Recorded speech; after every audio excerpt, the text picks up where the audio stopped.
বছরে সবকিছুর একটা নির্দিষ্ট সময় থাকে, ধূমকেতুরও একটা নির্দিষ্ট সময় এসেছে, সেটা রিলিজ হচ্ছে। আর স্পেশালি অ্যাবাউট মি অ্যান্ড দেব, আমরা দুজনে কখনোই এফার্ট দিইনি আমাদের জুটিটাকে বাঁচিয়ে রাখার, কিন্তু আমাদের জুটিটা বেঁচে থেকেছে তোমাদের ভালোবাসায়, তোমাদের অনুভূতিতে।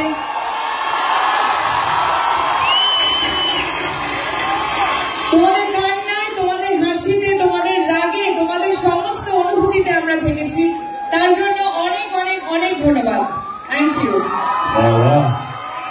এটার পর একটা কথা বলতেই হয়, আমরা আমাদের জন্মের আগে থেকে দেখেছি, আমার মা বাবার কাছে শুনেছি, আমরা সবাই উত্তম কুমার এবং সুচিত্রা সেনের জুটি নিয়ে কথা বলতাম, ওনারা একসাথে প্রচুর সিনেমা করেছেন। তারপরে আমরা দেখেছি বুম্বাদা আর ঋতুপর্ণা সেনগুপ্ত, ওনারাও 50-60টা সিনেমা একসাথে করেছে। তারপরে এত পপুলার একটা জুটি ওনাদের, তারপরে যদি কোনো জুটি থাকে, আর সেটার জন্য এত উন্মাদনা তো আমরা দেখিনি কারোর জন্য, দেশুর জন্য। তোমাদের কয়েকশো সিনেমা তো হয়ে গেছে একসাথে, মনে হয় কয়েকশো না, অনেক 4টে শুরু হয়েছে। কি বলছো? 4টে না 5টা।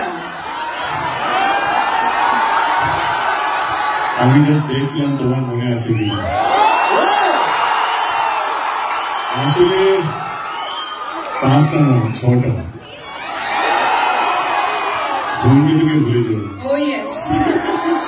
তুমি যেখানেই থাকো, যত বড়ই হও না কেন, ধূমকেতু তোমাকে কোথাও ছাড়বে না।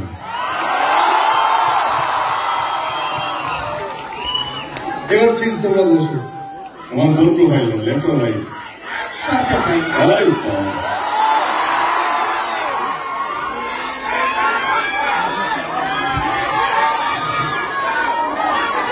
অডিয়েন্স এত শান্ত কেন?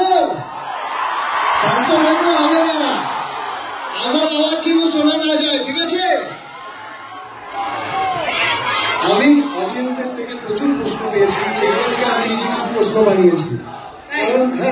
কারণ দেবদা, আমি তোমার